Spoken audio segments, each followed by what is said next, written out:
Hello and welcome to our podcast, 10 Lessons It Took Me 50 Years to Learn, where we dispense wisdom, not just information, not mere facts, to an audience of future leaders around the globe. In other words, we will be talking to interesting people with interesting experiences. My name is Siebe van der Zee and I'm your host. I'm originally from the Netherlands and I'm currently living in the state of Arizona in the United States of America, also known as the Dutchman in the desert. My company is involved in executive search and performance coaching. And oh yeah, in my career, I've had the opportunity to live in 4 countries on 3 continents.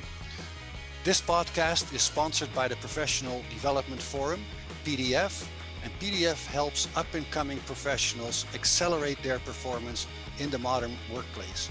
I hope you will enjoy this program. Our guest today is Jack Milligan. Jack has been a friend of mine for many years. He has an impressive background in human resources, both in a corporate role and in a consulting role, specifically in outplacement. Jack formed his own HR consulting firm, Leathers Milligan and Associates, and recently sold the company successfully. In 2002, he received the Professional Excellence Award at the Arizona SHRM State Council, and in 2016 he received a Lifetime Achievement Award from the same organization. For 22 years, Jack taught HR professionals to obtain their official HR certification, and that is why I like to refer to him as the guru of human resources. Welcome, Jack. How are you? Siba, thank you. It's always a pleasure, and I wish my mom was still around to hear that introduction. I do. Thank you. Well, the guru of HR, you truly have an amazing background, and we are very grateful that you are joining us today to learn from your experience over time. And again, I know for a fact, and the audience will learn very soon, that your background is deep and broad. You have worked for companies, you have counseled thousands of people in their career, plus you have trained HR professionals. So that's very impressive. Happy to have you here. Before we get into the 10 lessons learned, I am curious, Jack, as far as, has there been a lesson that you learned early in your career, a business lesson that perhaps you can share with us? Well, interesting you ask. Since we're talking to up-and-coming professionals, I can remember one of the most indelible impressions that that I experienced was really as a senior in high school in beautiful downtown Akron, Ohio, where my school counselor had a bulletin board where companies locally could apply, for jobs for part-time students. And I applied for one of those and got the job. And the job was working for a company called Olson Electronics. And it was after school, so it was like 4 to 7:30 or 8 o'clock at night, 3 days a week, either. And my job, as it turns out, I was so happy to have it at the time, was minimum wage, of course, but it was to a high school senior who was really in his first job. It was like I was going to be rolling in dough. Sure. But the job itself is what taught me a serious life lesson. My job was to, I was surrounded by a basement full of electronic parts. Widgets and gizmos and gadgets and rheostats and semiconductor, all kinds of interesting electronics. And my job was to put together what was called a mystery box. Out of the catalog for Olson Electronics, people could order specific electronics, of course, but they could also get this mystery box. And you never knew what you were going to get. It's kind of like a box of chocolates. Sure. And so my job was to push this little cart around and take a few from this box and a few from that box and a few from another box and then package it all up and put a shipping label on it and send it out. And of course, the first week of doing that, I was really excited. The second week of doing that, I became, this is a little repetitive and a wee bit boring. And the third week I started looking around and realizing I was doing this in a dark basement. And in Akron, Ohio, in the wintertime, it gets dark early. And so there I was alone, pushing, there were other people in the building, but not in the basement.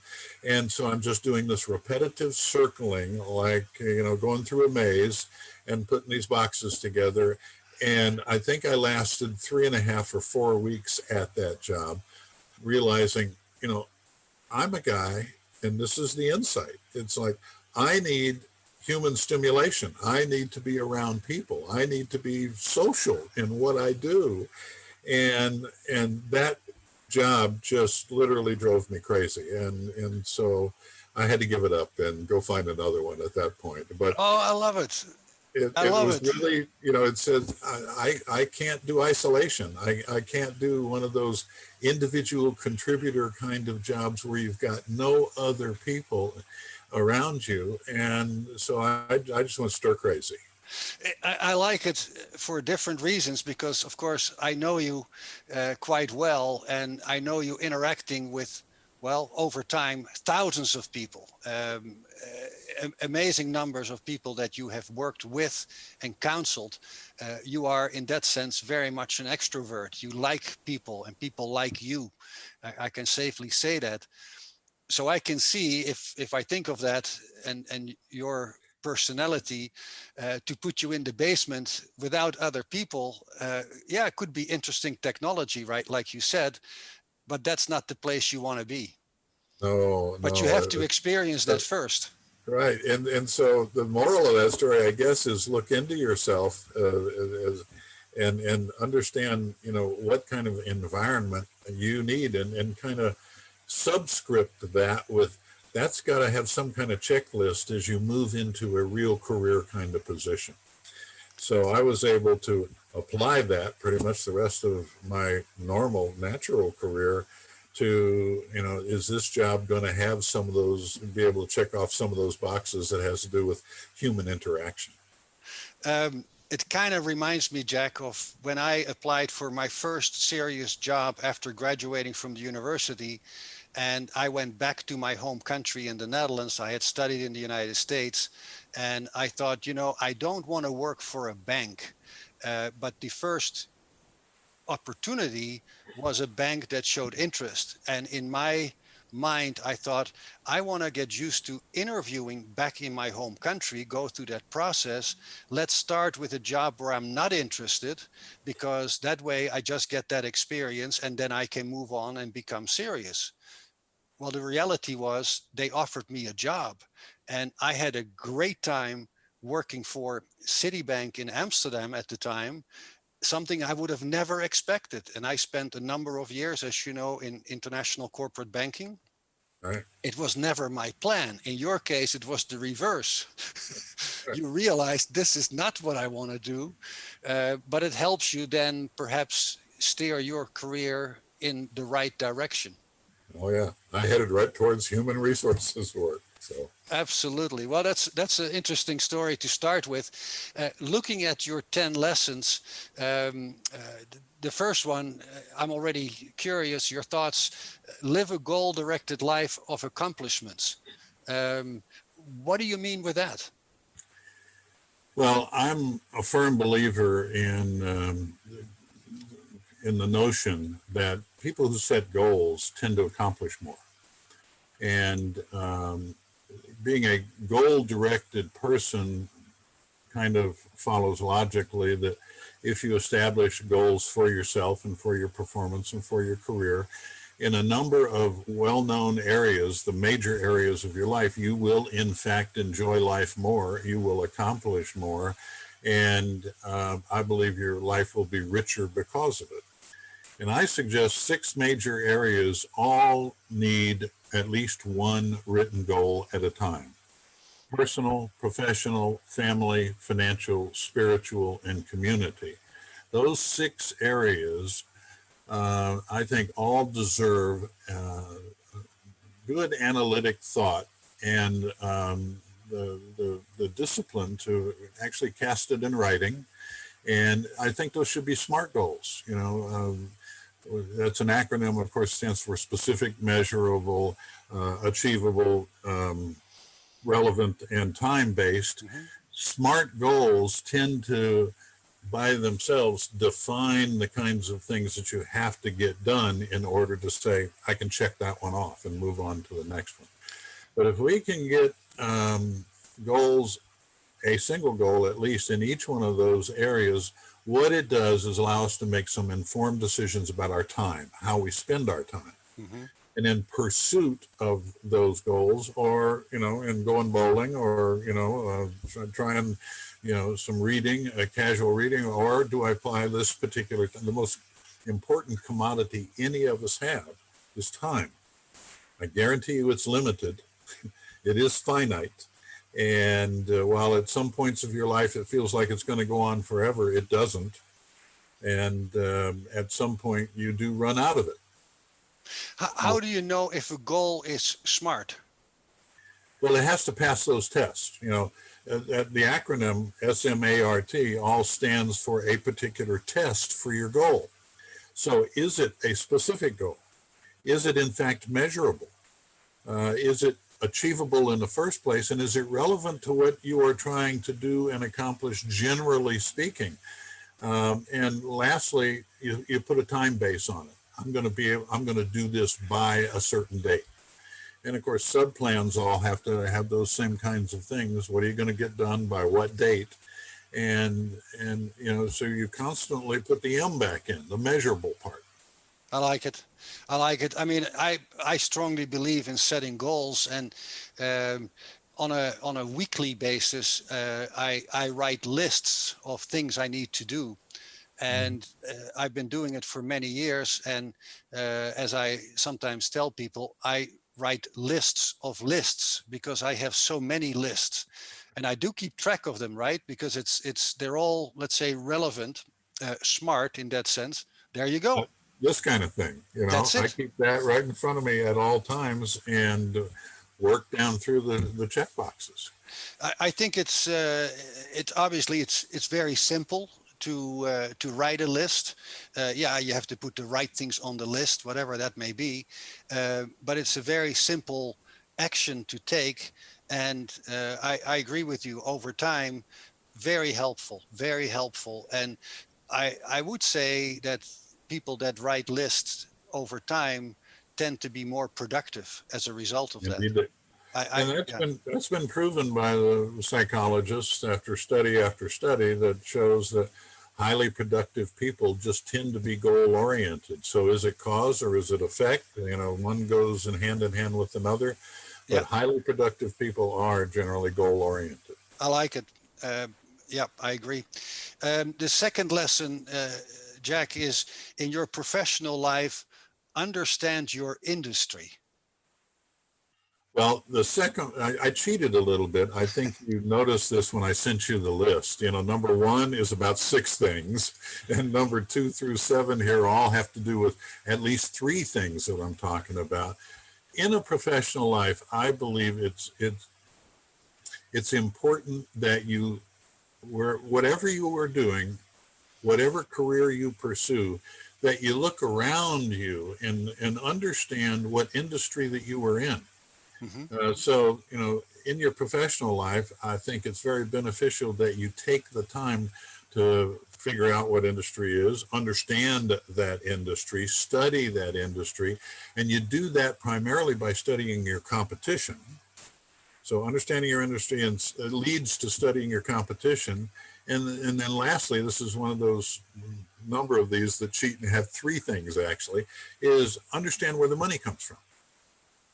What's the cash flow of the organization? Follow the money.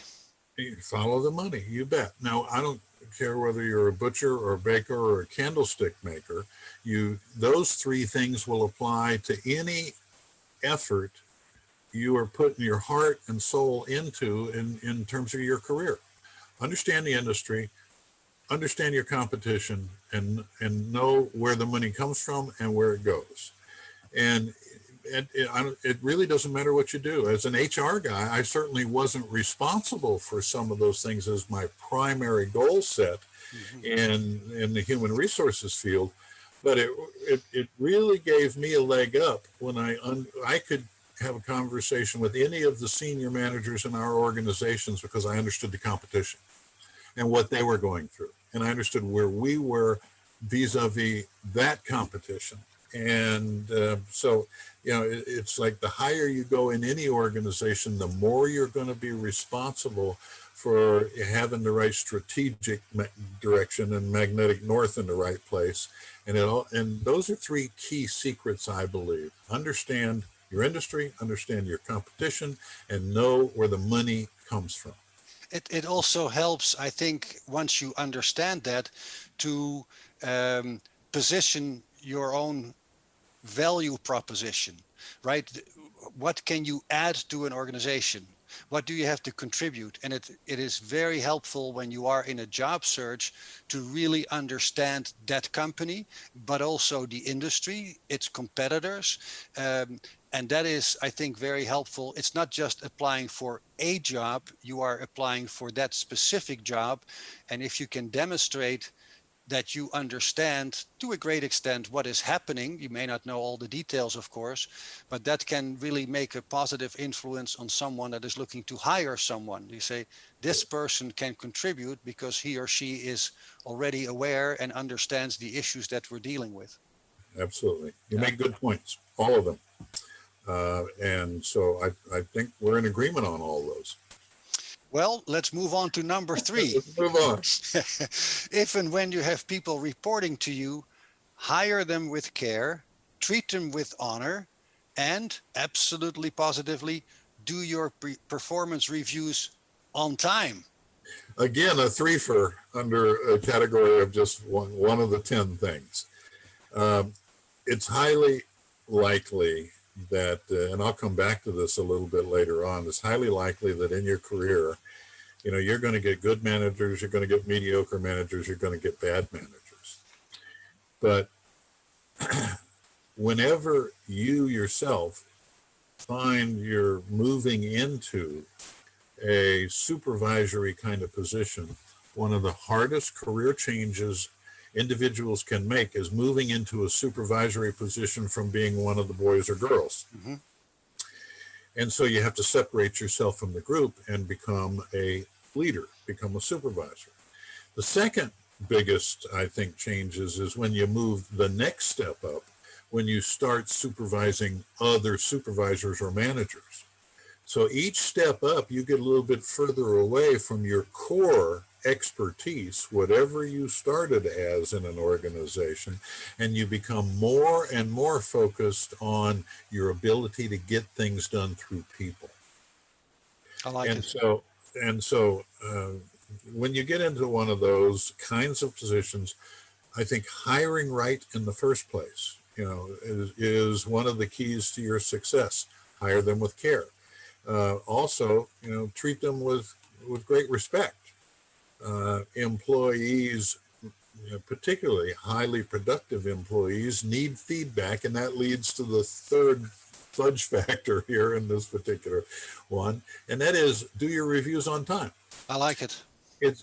Having a career in human resources, I can't tell you how many organizations, how many companies seem to have a little cancer going on in their midst because the people in charge of people aren't really giving those people the feedback that they need in a timely fashion. I've been in organization after organization where getting performance reviews, the feedback, that synapse that actually happens between a boss and an employee is one of the single most important communication sessions that employees ever have. And supervisors aren't comfortable with doing it by and large. And why is that? Why are they not comfortable sometimes doing that? Well, I think the number one key to answer your question is organizations themselves have to hold their people managers accountable for doing people management. And there is no more single important milestone than the semi-annual or the annual review. Of course, there shouldn't ever be any surprises in those documented performance analysis. The real key to supervision is daily communication, and never letting a surprise show up that you haven't already discussed with the individual. But a lot of supervisors just aren't comfortable with doing that kind of rating of another human being. And that's the problem.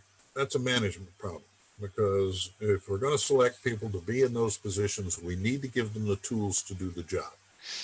Is there perhaps an expectation, wrongly perhaps, that if you do well in a review, you can expect that your compensation will go up, or that if you do not do well, that your job may be on the line? Well, you bring up a good point, Steve, but there's a whole lot written, and there's a whole lot of discussion going on about pay for performance. And the fundamental tenet of pay for performance, if you do a good job, you'll get paid more. Yeah. And you'll go up the line. Yeah. But here lately, a lot of organizations have decided to disconnect the performance review with the actual economic aspect of it. And so organizations I just had my 50th year in human resources work. Organizations that I've worked with on, like you, 4 different continents, have always kind of gone back and forth on this issue. Yeah. But either way you look at it, whether it's connected directly, where if you're rated a 5, you're going to get 10%. If you're rated a 4, you're going to get 7%. Those kinds of absolutes, sometimes when some organizations are disconnected completely. But the conversation between the employee and the supervisor has to happen. It has to happen on a regular basis. And whether it's connected or disconnected, the supervisor has to communicate the reasons for that. I was going to say, in a way that they will understand. The transparency will hopefully make that clear. The next lesson is be a lifelong learner. Listen well, and whenever possible, be a developer of human talent. Sounds good. Is that easy? That's another threefer hidden under the, the number 4 here. A lifelong learner. Most of the folks we're probably talking to, Seba, are recent college grads, or perhaps even, about to be a college grad.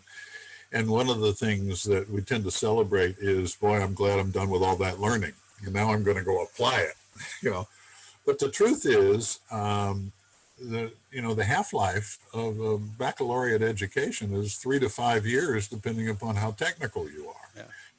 Yeah. And you have to keep up with your profession. You have to keep up with what's happening in, as the educational bottom bar keeps moving upwards, that you are staying up with that. And so a lifelong learner is what it's going to take. So celebrate the notion that you've got your undergraduate, or you've got your graduate degree, or even your postgraduate degree, but realize there's nothing more passé than a 20-year-old baccalaureate degree. It's old, tired iron. Yep. You need to stay in the learning phase. So the second part of that is listen well. Listening has a great deal to do with trust in an organization, and the fact that you are soliciting information from those who work around you, and certainly those who work for you. But whenever possible, translate all of that listening into being a developer of human talent. To me, after a long career, there's no, well, I guess maybe there are a few, but not very many greater thrills than hearing from people who used to report to me that have now risen to senior levels in organizations.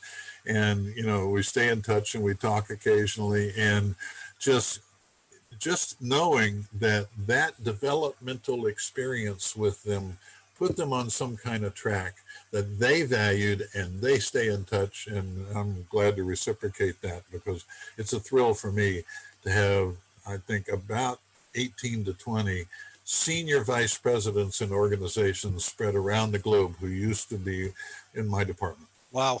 Wow. It's a very important point, and it's definitely a lesson that I'm still learning, I feel. I do remember when I started out in executive search, talking to candidates on the phone, and I would always prefer to see the people or meet them in person. And my boss said, well, you will, but he told me, and again, it's a lesson learned for me, that when you listen, don't see the person, you actually pick up, as he put it, a certain rhythm in the person's voice. And boy, looking back over 20 years, I completely agree with that. Yeah. And with that, the importance of listening. It's not only showing respect, but you pick up where that person is coming from. And that is obviously, as a manager, is critically important. It's not to convince that person one way or the other. It's to listen to him or her and to get that information and perhaps say, well, we need to give you more information so you can adjust your opinion or your thoughts. Or, wow, you're on the right track. This is exactly what we're looking for. So it's an important point. It seems simple, right? Stay humble. It's a very important lesson to learn. Well, that's the next one coming up, right? We're stressing staying humble, maintaining a servant mentality, and remembering to say thank you. That's my number 5 on your list there. And staying humble, you mentioned the magic words, and kind of a great segue into this one, that no matter how much you think you know, there's probably enough room around the things that you really don't know quite yet to fill a boxcar or two. And so staying humble kind of goes along with this next one about maintain a servant mentality. Yes. Realize that you, particularly as a supervisor of other people, your primary job is to develop those people and knock down the barriers to them producing the maximum that they can, and otherwise just stay out of the way. Absolutely. And so that kind of goes along with the whole notion of servant mentality. And lastly, under this one, another 3 for, of course, stay humble, maintain a servant mentality, and never forget to say thank you. Yes. Yes, those 2 words are very, very, very important, and it shows an appreciation for a contribution from another human being that you value. And it's easy to, sorry, it's easy to translate that to, that person is of value as well. I'm thinking again of the world we live in right now with the COVID-19 pandemic. People are going through rough times, or they have relatives or friends that are going through rough times. And sometimes indeed, when I'm in a store or somewhere, if you simply say thank you, that's a common language, right? And it's simply acknowledging that and giving the respect. And it is somewhat similar perhaps to when people have a smile on their face without saying anything, right? And you can go to any country where you don't speak the language and they don't know what you're saying, but that smile is universal and puts people at ease. And saying thank you is something that I think everybody appreciates. It's very important. And along that same theme, all these things that you wanted me to put together this list of mine of 10 things. It's really probably 36. But frequently they come in threes because they tend to be along the same tree and reinforce one another. It kind of leads to that, our next one, right? Exactly. Admit your mistakes, be reliably honest, and promote trust. Another threesome. Yeah. Admitting your mistakes, I think it kind of goes back to the supervisory treatment of people with care and honor. Is you want to work as an employee, you want to work in an environment where you're going to grow and you're going to learn. And the good supervisors that you get to work for will not only tolerate you pushing the envelope, they will in fact encourage you to push the envelope. Yeah. The knowledge being, it's how you're going to learn. And learning by error is a very effective way of learning. For heaven's sake, don't make the same mistake twice.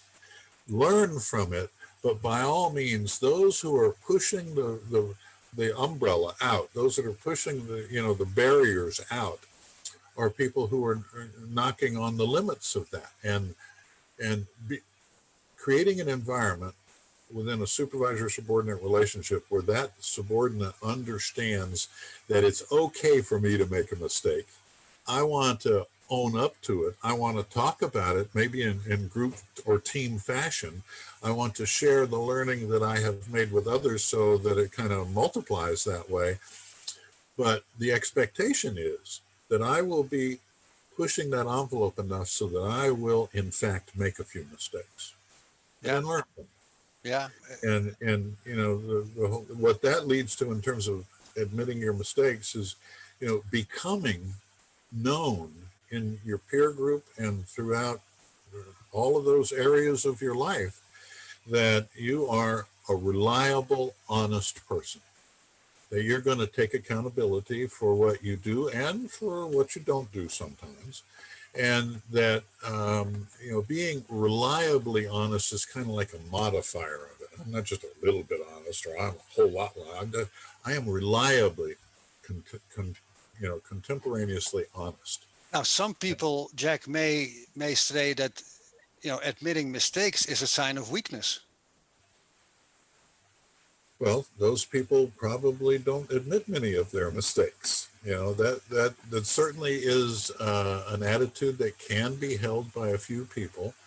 But I think the world has taught us, and certainly my career has taught me, that it's best in all this servant mentality, being humble, telling the truth, kind of inner magnetic north, the direction of your behavior ought to be towards all of these things that we're talking about, because what it does is it helps you grow overall and make this reliably honest impression upon your peers.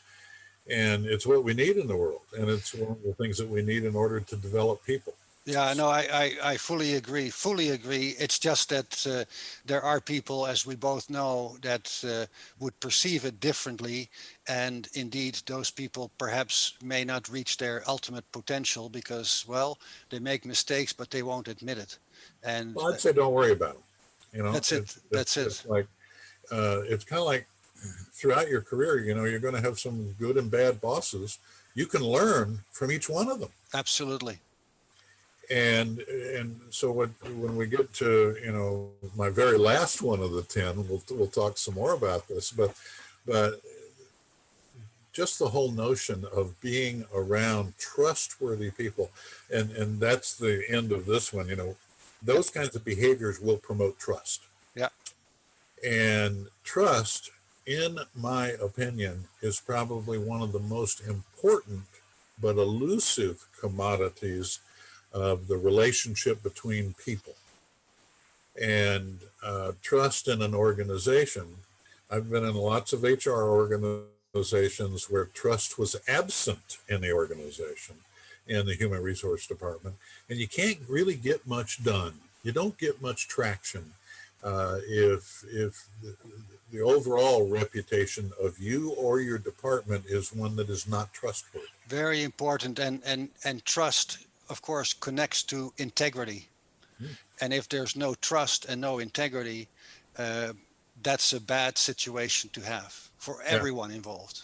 Yeah, see, but I think one leads to the other. They're kind of synonymous, Yeah. And I think in integrity, it's really promises made, promises kept. Yeah. And as long as your ratio of promises made, promises kept is close to 1, you're going to be building this trust. You're going to be building this reliability kind of thing that we talked about. Very important. Lesson number 7, again, Prepare, anticipate, think. Three things. Prepare, anticipate, think. Um, so many times we're so busy, that we think, well, I'm just going to have to do some shortcuts here and fake it till I make it, that kind of thing. And so many careers are lost when they get into that kind of mentality. Mm-hmm. One of the single most important career lessons I ever learned was the notion that preparation is probably the single most important part of execution. Preparation is planning. Yeah. Preparation is thinking it through. It's having a vision. It's identifying where you think you need to go with this, where the solution is. Preparation is everything that goes into the research of it.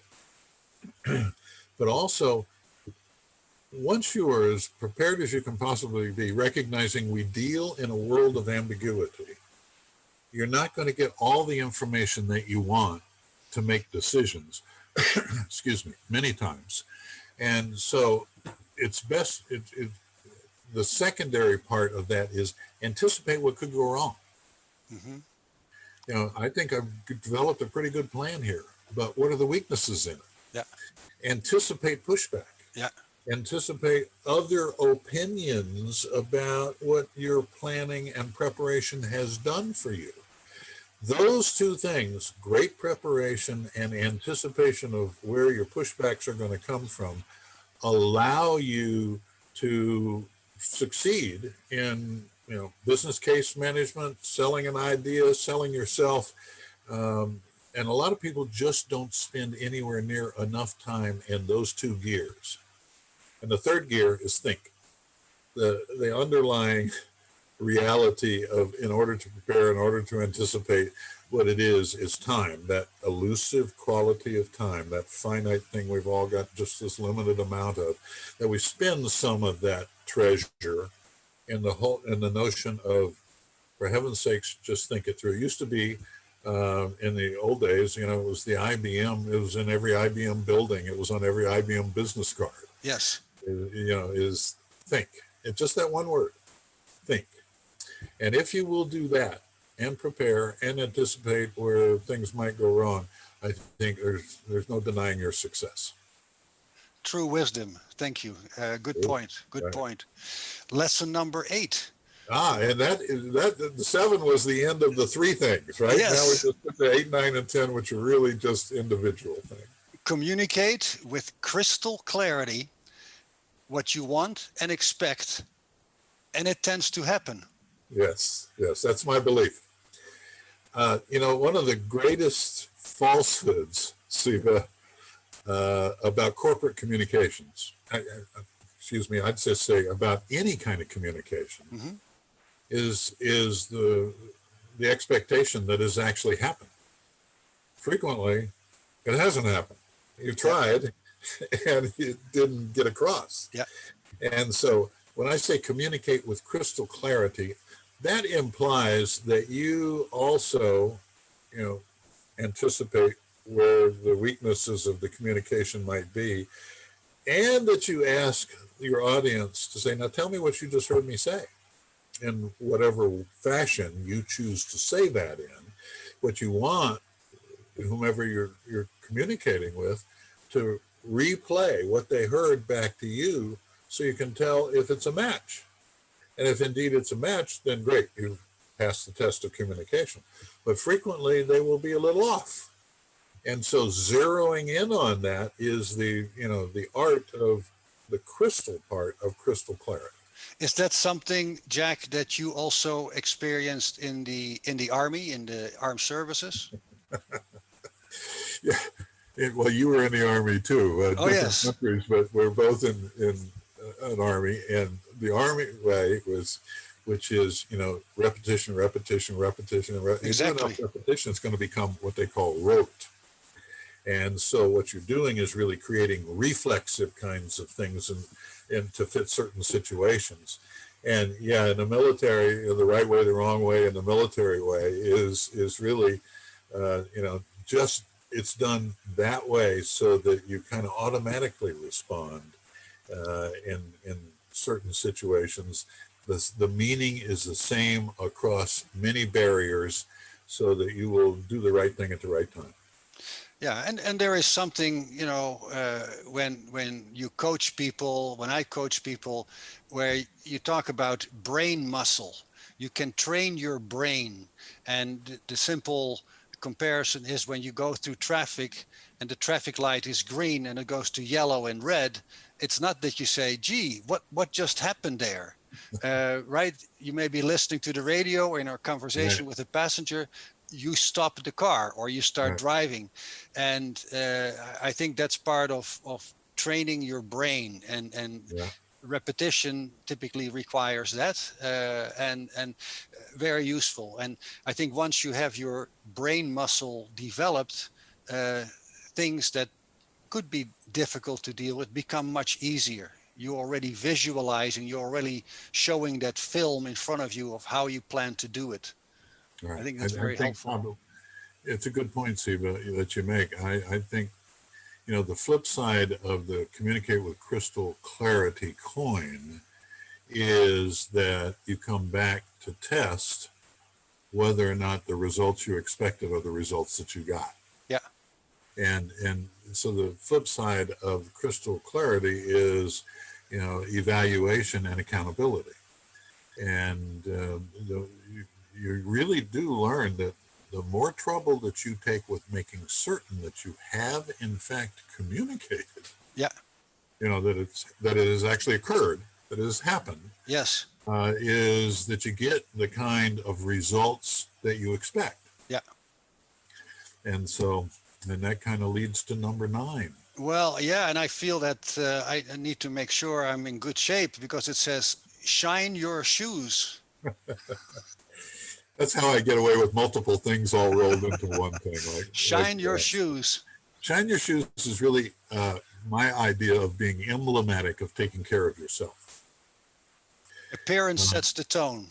yeah, and my dad drilled into me, and you and I both got it drilled into us again in the Army, is that shining your shoes is emblematic of a well-organized approach to where you are and what you do. It's taking pride as well in your appearance. It's leading a well-organized existence. Shine your shoes is all of these things rolled into take the time to make certain that you are appropriate in your presentation, in your preparation, in all of these things we've talked about, Hmm. and take pride in. Nothing builds confidence, Seba, like the preparation that we've talked about. Yeah. When you are well prepared, you perform better. And that includes indeed shining your shoes Indeed. or being dressed appropriately, Right, part of the preparation. And obviously, once you do that, you don't have to think about it. It's taken care of. right. It just lifts a lot of weight off your shoulders if you've done the right preparation, the right planning that allows you the time to make certain that the details are in the right place. Yeah. And you can't anticipate everything, but what a comfort it is when you have an argument prepared for something that is now pushing back on you that you have anticipated. Yes. Yes. So yeah, and just take some pride in how you put the whole package together, including yourself. I like it, and you bring it down to shine your shoes, but Right. that's a very good, deeper meaning to it. Lesson number 10: you have trouble with your boss, you lose. Wow, Wow. no hope, no hope left. If you have No, you trouble, either got to, it sounds harsh, but the truth is you either fix it or leave. You have trouble with boss, like I mentioned earlier a couple of times, you're going to have good bosses, you're going to have mediocre bosses, and you're going to have bad bosses. And one of the most troublesome times you will find yourself in is when you get a mediocre or a bad boss. But there's still learnings that can happen. There's still ways for you to grow as an individual, as a boss, a future boss, as a potential supervisor, wherever that, by just observing and watching the bosses that you are dealt through your career. Yeah. And so just because you're working for a bad boss doesn't mean there can't be some learnings there. There definitely will be. But your career is too short. There is not enough time on this planet in our lives to spend too much time working for a bad boss. Basically, the clock is ticking, The right? clock is ticking, and you want to make certain that you maximize your learnings whenever possible. And while you will have a learning from a bad boss, it won't be as enriched a learning as if you're working for the upper 10% of good bosses. So if you have trouble with boss, one way or the other, you're losing. And so when I say fix it or leave, fix it. There's zillions of examples where there's been disagreements. I'm not talking about those kinds of situations between you and your boss about substantive, differences of opinion or approach. And, you need to work those out as they happen and go along with it. But I'm talking about the overall cumulative quality of the supervisor that you're trying to learn from. And if that's not where it needs to be, if that's not where it should be, then you need to move on. You need to get yourself another boss. It's a very important point, and I think of that when our clients are recruiting candidates. They will look at, can the person do the job? Will they love the job? Do they have passion for it? And then the third one, sort of meant as a joke, but relevant nevertheless, can we quote unquote tolerate working with that individual? Does it click? And I think it's fair to say, if there is a candidate and you really like that candidate, chances are, and perhaps he or she doesn't have all the qualifications, but you say, we like this person, and well, we can provide certain assistance so that he or she can do well. At the same time, if the person has the skills and the experience, but it doesn't really click well, chances are you're not even going to hire that person because it doesn't seem like a good cultural fit or personality fit. Very relevant. I agree. I think what you're talking about, Siba, is first of all competencies, and second of all chemistry. Yes, exactly. And the single most important aspect of hiring is making certain that the individual that you are hiring with care turns out to be the person who brings the competencies that you think you're getting to the actual job. Yes. Chemistry, on the other hand, is it's kind of a scientific term to apply to a non-scientific analysis of the bubbling, crackling cauldron of all of these personalities that go into the workforce, and do they all actually fit? And more importantly, do they fit well enough to maximize the business opportunity presented to that team at any point in time? Yeah. And that is a much more elusive assessment, and it changes all the time. So much of chemistry is based upon mood.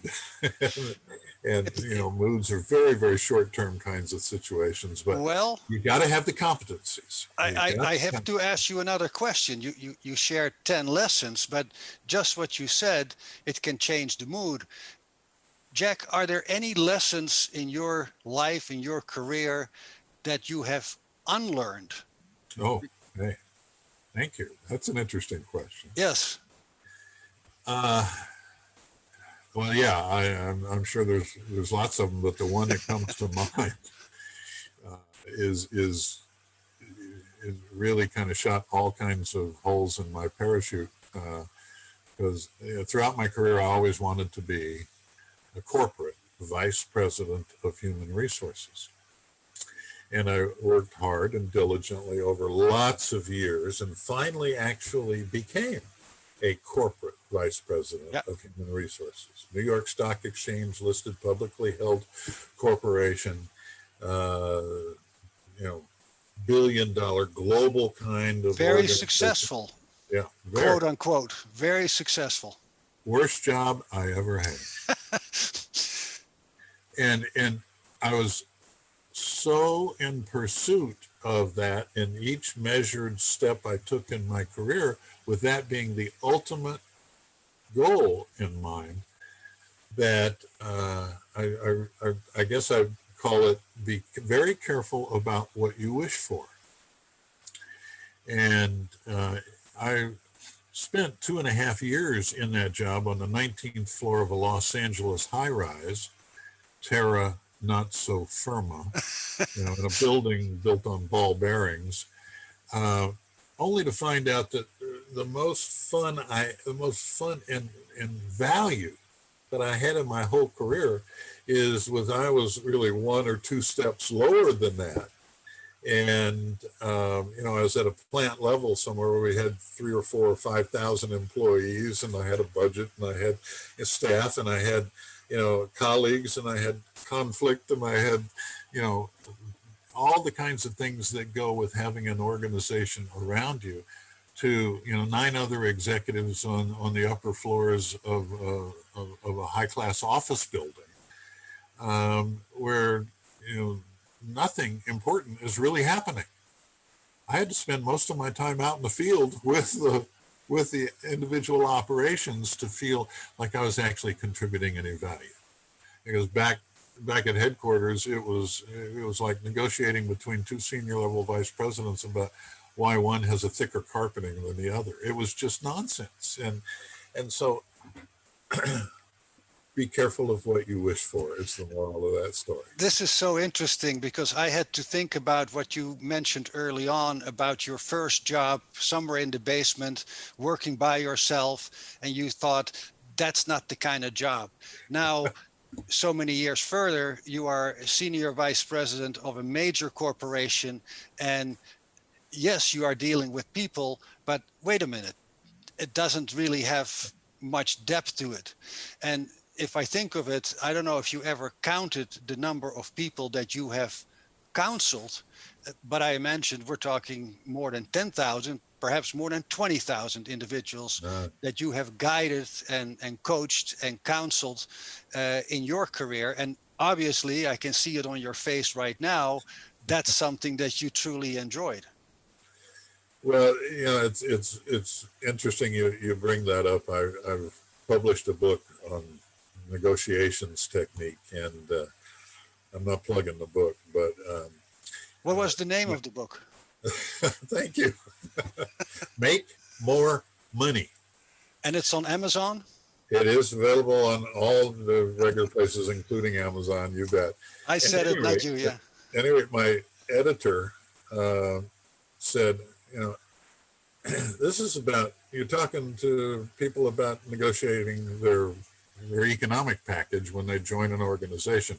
It's actually a book about career management, but a large part of it has to do, and the name is all about, I'm convinced that most people just simply leave too much money on the table when they join an organization. Most people don't ask. That's the subtitle to the book, as a matter of fact, so at any rate, the whole notion of what she was after was, how many people have you actually tendered offers to?